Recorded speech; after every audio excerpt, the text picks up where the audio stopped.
It's time for our Friday feature now, Movie Spotlights, where we review some of the latest releases at the Korean box office and online. And providing us with their experts' insights are our two film critics. First, we have Jason bechervaise. Jason, hello, it's good to see you. Hello, Django. And we have Darcy Paquet with us as well. Darcy, hello to you too. Hi.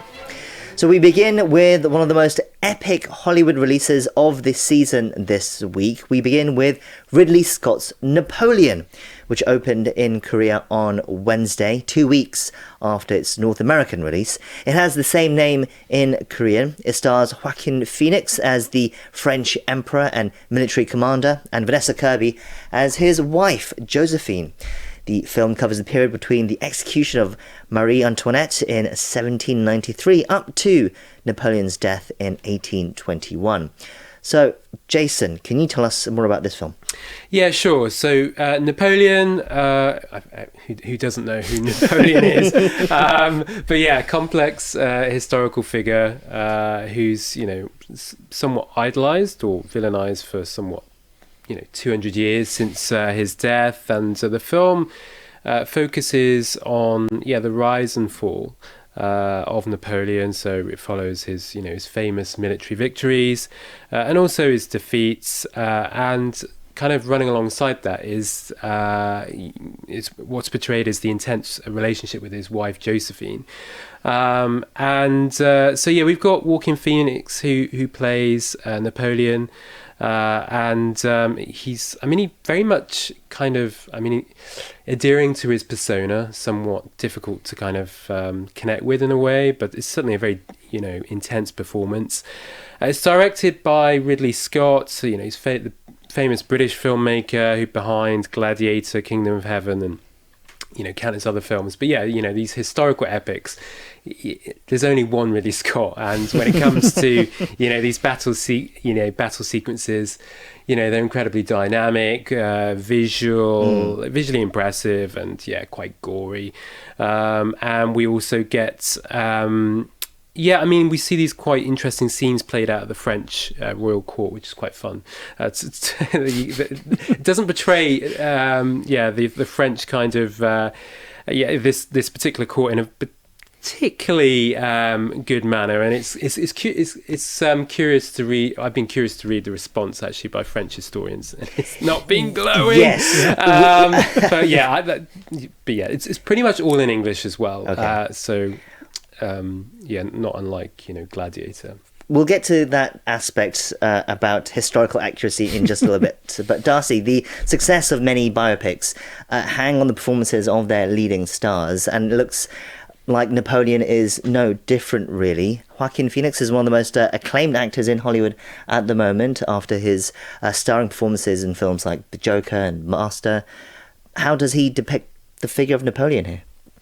It's funny. It's very unromanticized, I think, is the first thing we can say about it. And, Napoleon is a figure that obviously many people have kind of put on a pedestal in different ways, and people have looked up to him as this kind of military hero and everything else. And even those who have hated him have kind of romanticized what he stood for in some ways. But I think there was a conscious effort on the part of the actor and also the director to take that element out of it and to present him more as, not an ordinary figure, but certainly a realistic figure and someone who has their ups and downs. And, at times he comes across as almost like a child in some ways, like kind of throwing these tantrums and, showing these sides of themselves that are, it's not so much that they're vulnerable, but that, not particularly impressive in any way. And so in that sense, it's a performance that's slightly cold. It's hard to connect with it emotionally. And, in a way you could see that as either a strength of the film or a weakness of the film, depending on what you come to the film with in terms of your expectations. Certainly it's not this kind of rousing performance that, you can kind of get behind emotionally and, ride the waves of his, dramatic career in that sense. It's more of a kind of sit back and, I guess more of a thinking performance in that sense. Okay. So then, Jason, what did you think? Ridley Scott, he has famously made some undisputed masterpieces in his time. And some real turkeys, yeah. Exactly, yes. So where does this film then sit? Somewhere in between. Yeah, Ridley Scott he's a legendary figure. Obviously, as a film director, he's made films such as Alien, Blade Runner, these undisputed classics. But he's not a writer. So, his best films he didn't write. And I'm not sure he has the best eye for a script. Here, it's kind of, it's middling. I mean, on the one hand, you've got these very well staged set pieces, which, are not surprising. This is Ridley Scott. It's a bit more violent than I was expecting, actually. And it kicks off that way. But I guess one issue I had with it just covers so much of his life, like as this military figure. And it just kind of races past. And I found that difficult to digest because I felt like I didn't really get to know Napoleon, partly because he is a somewhat, certainly Joaquin Phoenix plays a very kind of cold character and he's not very accessible. But yeah, it's just, he's going from one battle to the next. I think I would have rather he would have kind of focused on a certain battle like Waterloo or something like that, and it does culminate with the Battle of Waterloo, and we know that's coming, and of course it's all very spectacular. But I came out feeling a little bit disappointed because at the end of the day, it is very conventional. I mean, it's chronological, and yes, it's well put together, but ultimately I didn't come away thinking, wow, that was a masterpiece. It's certainly not one of his masterpieces, but it's okay. Darcy, what did you think? And what about the issues that we mentioned earlier about historical accuracy that's been making headlines recently, especially since Ridley Scott himself hasn't been particularly, shall we say, diplomatic when asked about such concerns? It's funny. Yeah, I mean, people kind of raise questions about his portrayal of the Battle of Austerlitz, for example, and he kind of portrayed it as luring the other army out onto the ice and then firing the cannons at the ice. And when people said, it didn't really seem to have been that way, it's like, well, it could have happened that way. Actually, that's one of the best bits of the film. It was dramatic. Yeah. Also, one other problem I have with it is that I get that people don't want to watch film with subtitles. But the issue is that they're all speaking in English, and then you have these random, other languages kind of creeping in. Right. And then sometimes it's difficult to work out who's who, what country. Especially when the British and the English. Yeah, it's just weird. It's just like super weird. You've got like well-spoken, French and well-spoken English people speaking English in, kind of public school English, and it just kind of drives me crazy. I get it that people don't want to watch films with subtitles, but it's at least be consistent. Just have the whole thing in English. Right. You were saying, Darcy? Yeah, I mean it. There's a scene where Napoleon fires cannons at the pyramids, and I'm like, did he really do that? And so after the film, I did some searches and found out, no, he didn't do that at all. But there were rumors that he had shot the nose off the Sphinx, but that's also completely untrue.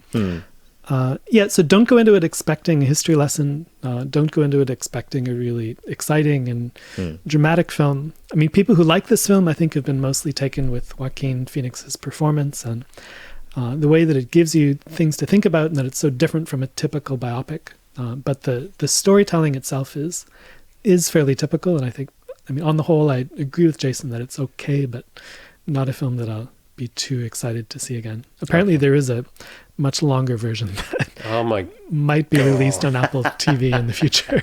We'll see. Right, like we saw with Baz Luhrmann's Australia recently. Yes, okay. Well, we'll see how Korean audiences react to the film. Napoleon is out now in Korean cinemas. Our second film this week is a Korean drama fantasy centered around a troubled mother-daughter relationship. The English title is Our Season, but the Korean title is 3일의 휴가, which translates to 3 days of vacation. It's by veteran director Yuk Sang-hyo, and it stars Kim Hae-suk and Shin Min-ah, and it currently occupies a second place at the box office behind 12:12 The Day. Darcy, can you introduce us to this one? Sure. The main character of the film is played by Kim Hae-suk, and she's actually dead. She passed away 3 years before the story begins, and so we meet her at first in the afterlife. And she's been granted special permission to travel back to Earth just for this 3-day holiday as an observer. And so she can't communicate with anybody on Earth. She's just kind of hovering, in a sense, observing people. But she is anxious to see how her daughter has been doing. And in this, vision of the afterlife, she hasn't, it's not like she's up in heaven watching everything happen. She doesn't know how her daughter has been in the 3 years since her death. But she had high hopes for her daughter. She had a professor position teaching mathematics at UCLA. And so she's sort of surprised when she gets down to earth and realizes that her daughter's kind of in their family home in the countryside. She's just starting up this kind of very humble restaurant, like this Bekban restaurant. And she seems not to be in a good place. She seems depressed. And so in the course of observing her over these 3 days, she learns more about her daughter's current situation. She learns more about kind of the lingering trauma of her childhood and her upbringing. And a lot of emotional scenes kind of follow. Jason, just a few. Well, it's an intriguing concept. Essentially a ghost story where the ghost is simply observing the living. Yeah. Are there any other Korean films that compare, do you think, in recent years? And what did you make of it? Absolutely. I was watching this film like within the first 10, 15 minutes. I was like, oh, come on, this is Little Forest, because it's really blatant as well, actually, because basically in both films you have this female character who moved to the countryside, to their mother's home, and they start cooking all these dishes, and you get really, really hungry. And what the thing is, it kind of romanticizes rural life in Korea, because the thing is, most young people, they move to the cities rather than the other way around. So you watch a film like Little Forest and it makes you feel hungry and it makes you want to live out in the middle of nowhere, and it's kind of almost like what Working Title do, with those films that kind of romanticize UK life, be it in London or outside, and that it kind of starts off that way. It becomes lesser as the film progresses, but yeah, as Darcy mentioned, it does get very sentimental, because essentially you've got these two characters. You've got the mother figure and then you've got the daughter figure, and they kind of drifted apart, and she passes away, the mother passes away, and then I think that the daughter feels guilty, and then you have these kind of scenes where they're kind of reliving their past, and it gets very emotional. And the daughter, played by Shimena, played very well by Shimena, she's kind of realizing the cost that her mother paid, in ensuring that she was able to get her education and all the rest of it. So I think for audiences, can really perhaps connect with it, particularly older audiences. I can see kind of mothers and daughters going to watch this film. It's very, very commercial, unashamedly so. And so I think critics will not necessarily deride it, but I don't think they'll be particularly fond of it, whereas general audiences might actually respond to it, in a way. Certainly when the screening I went to, I could hear people crying, and actually, I kind of got drawn in as well, knowing that it just about cracked your stone cold critic heart. It knows its audience very well, and it's the kind of film that could do well in Korea. Had it, if there was a theatrical market that was thriving right now, but yeah, it's very local. Darcy, did it break your critical exterior? Well, I was feeling different things at the same time as I was watching it. Like Jason, I was kind of overpowered by the Little Forest similarities, and I'm thinking, God, this is everything that Little Forest has except a dog. And then sure enough, and then the dog comes out. Yeah. And it reminded me of just how much. I'm a huge fan of Little Forest, and I think that film is really kind of magical in the way that it takes this very simple story and makes it work so well. And so, yeah, it did suffer from comparison in that, as I'm watching this film, I'm thinking back to Little Forest, and that's unfair and perhaps in one sense, but, if it resembles it so strongly, then I did like the acting quite a lot. Shinmana impressed me. She's great. She's an underrated actress. She's obviously very attractive, but and so there's so much focus on her appearance. but she is a really, really talented actress, and I think she's getting better as time goes on. Yeah, she's great. And yeah, I think that, I don't know, the screenplay wasn't quite as strong as some other films too. I mean, to me, it pulled me into a certain extent, but I think that, the dynamics of the story, there's something fundamental of one character just kind of sitting and observing, where because they can't really interact, there's a limit to how much, the drama of the scene can play out. But on the whole, I didn't dislike it at all. I'm glad that I watched it, and yeah, it's okay. Yeah, it's middling. Yeah, it's been a middling week. Okay. Once again, it's called Our Season, and that's where we're going to have to wrap it up. Jason, Darcy, thank you as always, and we'll see you again soon. Yeah, take care. Yeah, have a great weekend.